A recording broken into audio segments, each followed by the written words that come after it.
सबसे बड़ा रीज़न जो है तेज़ी का वो जीएसटी की भी बात की।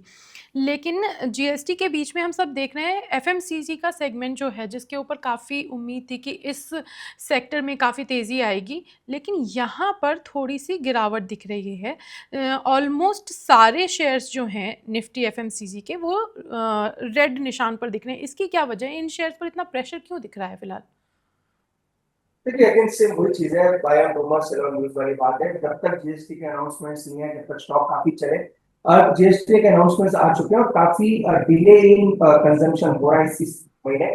जो भी हम चैनल चेक वगैरह बात करते हैं तो काफी लोगों ने अपनी जो बाइंग है थोड़ी पोस्टपोन की है काफी चीजों के लिए। तो थोड़ा बहुत उसका इफेक्ट देखने को मिल रहा है कि आपको व्हाइट फूड सेगमेंट्स के स्टॉक्स या के स्टॉक्स थोड़े आप कह सकते हैं लेगार्ड नजर आ रहे हैं। पर ये एक्सीलेंट बाइंग अपॉर्चुनिटी है। अगेन मैं रिएटरेट करता हूँ, जो भी स्टॉक्स जो कंज्यूमर ड्यूरेबल्स है जैसे हैवेल्स, वोल्टास और या ऐसे स्टॉक जो हमें फेस्टिव सीजन के आसपास चलते हुए नजर आते हैं, तो उनमें आपको बाइंग इंटरेस्टली रणनीति रखनी चाहिए। एफएमसीजी स्टॉक में भी अगर करेक्शन आ चुका है और 1-2% हो जाए, करेक्शन आता हुआ नजर आए, पर उनमें आपको बाइंग करनी चाहिए। मुझे लग रहा है डीले इन कंजम्पशन की जो इस महीने की बात होगी है उस वजह से थोड़े स्टॉक गिरे हैं, क्योंकि सभी लोग अब थोड़ा अपना जो बाइंग है थोड़ा पोस्टपोन कर रहे हैं। पर मुझे लग रहा है अगर करेक्शन आता है तो इसमें एक्सीलेंट अपॉर्चुनिटी रहेगी, खासकर ऑटो और व्हाइट लेवल स्टॉक्स।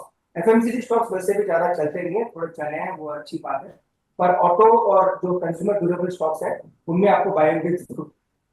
ओके, तो जीएसटी की वजह से एफएमसीजी स्टॉक्स ऑलरेडी काफ़ी चल चुके हैं और अगर अभी आप इनकी जो ये गिरावट है उसको देखकर परेशान हो रहे हैं, तो परेशान होने की बिल्कुल ज़रूरत नहीं। इसे बाइंग अपॉर्चुनिटी की तरह आप ले सकते हैं और साथ ही साथ एफएमसीजी स्टॉक्स तो अरुण जी की माने तो थोड़ा कम ही चलते हैं, लेकिन कंज्यूमर ड्यूरेबल्स में अच्छा कमाई का मौका मिल सकता है। को आप अपने उसमें रखिएगा।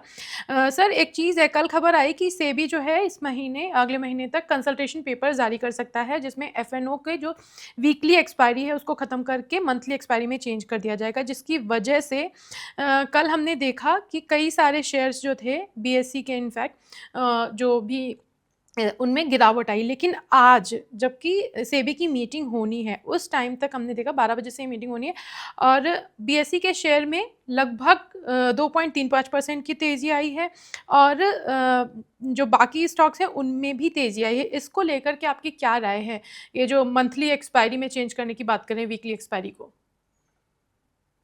देखिए दो क्लैरिफिकेशन पर मार्केट के बाद आए। तो वीकली एक्सपायरी पे कोई डिस्कशन आज की मीटिंग में नहीं है, जो कि ऐसा कुछ क्लैरिफिकेशन आया है। आज जो डिस्कशन होना है वो लॉन्ग टर्म एक्सपायरी के एक्सटेंशन के ऊपर है। तो वो उससे कुछ ज्यादा फर्क नहीं पड़ता बीएससी को, तो उसके वजह से बीएससी में आज मोमेंटम देखने को मिल रहा है। सेकंड, ऐसी कोई वीकली एक्सपायरी हटाने की बात अभी सेबी के एजेंडा पे नहीं है, ऐसा क्लियरली मालूम पड़ा है। तो इसी वजह से स्टॉक्स में मोमेंटम है। अगेन स्पेकुलेशन चल रहा है मार्केट में, कोई कह रहा है कि एक्सपायरी हटेगी देर समय, कोई कह रहा है कि शायद इसको पोस्टपोन किया जाए। ये अगेन स्पेकुलेशन वाली बात है। पर एक चीज क्लियर करनी चाहिए प्रगति की, अगर इस न्यूज के वजह से बीएससी गिरता है, अगर आपको 2000 के आसपास मिलता है तो वो एक्सीलेंट बाइंग अपॉर्चुनिटी रहेगी स्टॉक में, क्योंकि ऐसा कुछ बड़ा कुछ होना जाना नहीं है। बीएससी में काफी प्रोडक्ट्स इंट्रोड्यूस होंगे जिसकी वजह से उनके रेवेन्यू हो सकता है शॉर्ट टर्म में एक डेंट आता हुआ नजर आए, पर वापस उसमें मोमेंटम देखने को मिलेगा। हो सकता है ब्रोकर्स के लिए नेगेटिव है, खासकर इंडियन वन और जो भी ब्रोकर्स है, डिस्काउंट ब्रोकर जो दूसरे हैं लिस्टेड नहीं है, उनमें थोड़ा मोमेंटम या थोड़ा रेवेन्यू का इम्पैक्ट ज्यादा रहेगा। पर बीएससी अगर इस वजह से गिरता है या फिर सीडीएसएल कैंप्स अगर इस चीज पर गिरते हैं, तो मुझे लग रहा है एक्सीलेंट बाइंग अपॉर्चुनिटी रहनी चाहिए। कैंप्स सीडीएसएल को वैसा भी कुछ फर्क नहीं पड़ता उनकी एक्सपायरी से। अगर इस न्यूज पे सेंटीमेंट की वजह से गिरते हैं तो वहां पे बाइंग जरूर।